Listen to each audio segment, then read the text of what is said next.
નમસ્કાર મિત્રો મિત્રો આજે તમારી સમક્ષ જે આપણા યોગોની સ્થિતિ ચાલુ છે તેમાં આજે બ્રહ્મ યોગ વિશે વિશેષ ચર્ચા કરવા જઈ રહ્યા છીએ। આ બ્રહ્મ યોગમાં જેનો પણ જન્મ થયો હોય આવા જાતકો કેવા હોય છે, સાથે એમના જીવનની અંદર કોઈ પણ પ્રકારનું કષ્ટ આવે તો એને શું ઉપાય કરવા જોઈએ એ વિશેષ ચર્ચા આપણે કરવા જઈ રહ્યા છીએ। મિત્રો જ્યોતિષ શાસ્ત્રમાં જેમ 27 નક્ષત્રો છે એમ 27 યોગનું મહત્વ દર્શાવવામાં આવ્યું છે। 5 અંગોથી જે બને છે એને પંચાંગ કહેવામાં આવે છે।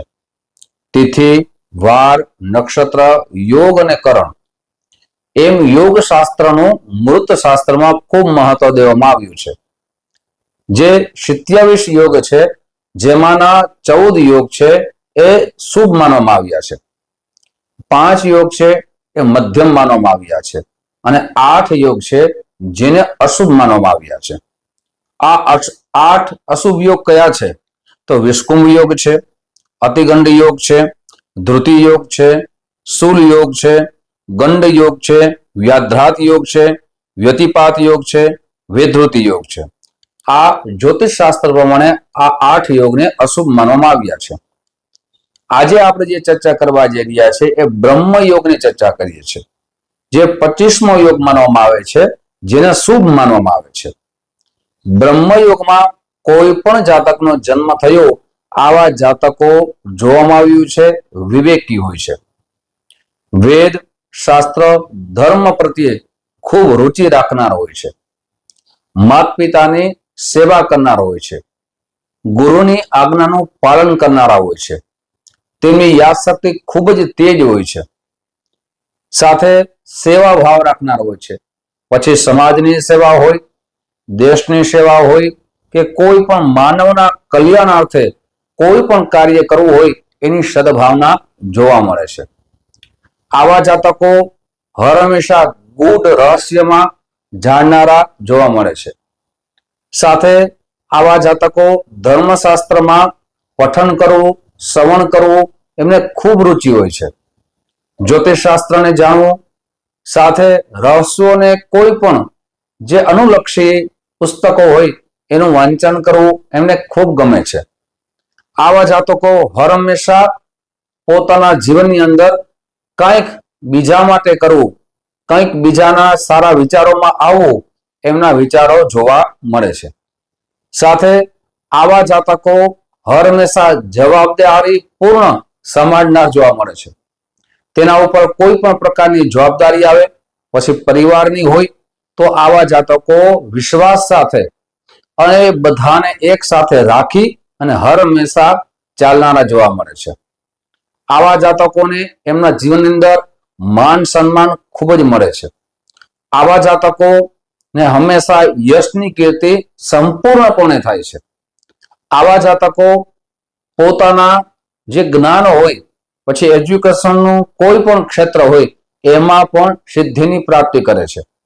આવા જાતકો સારા પદ ઉપર જોવા મળે છે, આવા જાતકો સારા શિક્ષક બને છે, આવા જાતકો સારા ધર્મગુરુ બને છે, સારા સાધુ સંતો બને છે, કેમ કે હર હંમેશા પોતાના જીવનને ઉત્તમ માર્ગ તરફ વાળે છે।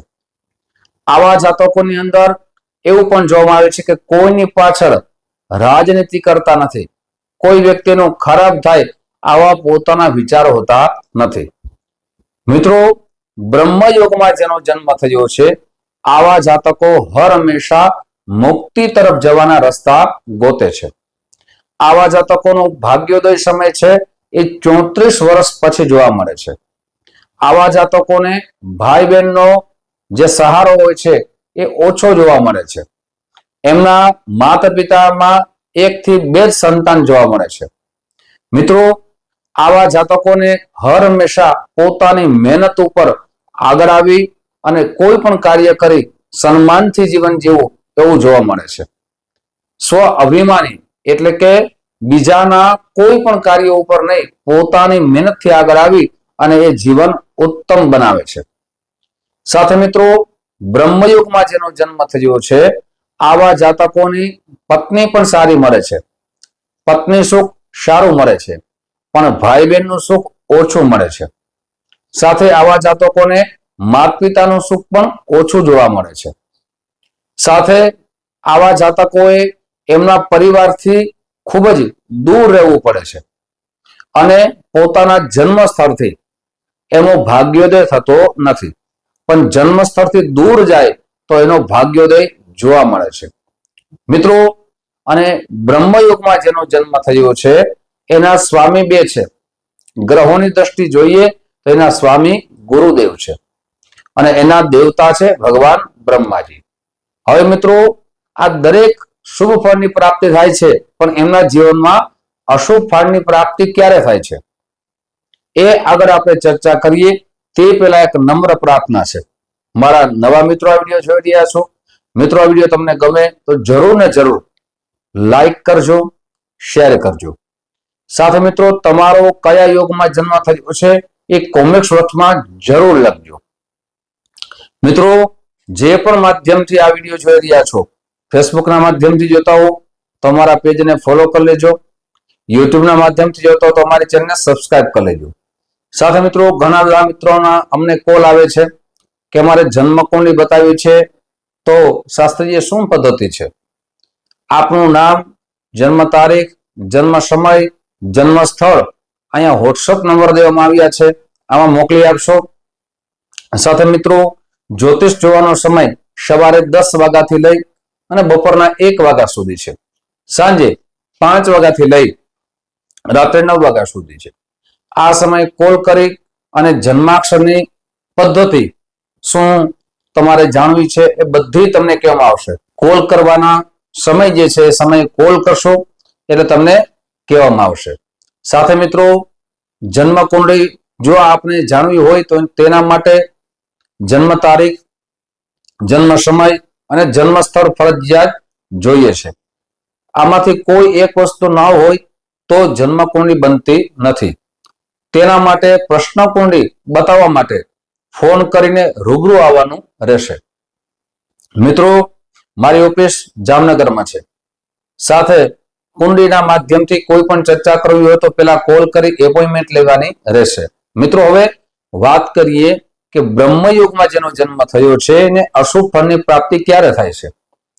જ્યારે જન્મ કુંડળીમાં ગુરુ અસ્તના હોય, ગુરુ મૂર્ત અવસ્થામાં હોય, ગુરુ રાહુ સાથે હોય, ગુરુ કેતુ સાથે હોય, ગુરુ 6 અથવા 8 અથવા 12મા સ્થાનમાં હોય અને રાહુ અથવા કેતુ સાથે હોય, ત્યારે એમના જીવનની અંદર જે મહેનત કરે છે, જે સંઘર્ષ કરે છે તેનું ફળ એમના જીવનમાં મળતું નથી. સાથે આ રીતે જન્મ કુંડળીમાં ગુરુની સ્થિતિ સર્જન થતી હોય તો સારા જ્યોતિષ આચાર્યને આપણી જન્મ કુંડળી બતાવી તેના જે ઉપાયો છે એ અવશ્ય કરાવવા જોઈએ. સાથે ગુરુ રત્ન પંચાંગ કર્મ કરી જ્યોતિષ આચાર્યને કુંડળી બતાવીને ધારણ કરવું જોઈએ. હવે મિત્રો, તેમના ઉપાયો સરળ ઉપાય આપ કરી શકો એવા સરળ ઉપાય આપની સમક્ષ રાખું છું. સૌથી પહેલા આપને પ્રતિ દિવસ વિષ્ણુ સહસ્ત્રના પાઠ કરવા જોઈએ.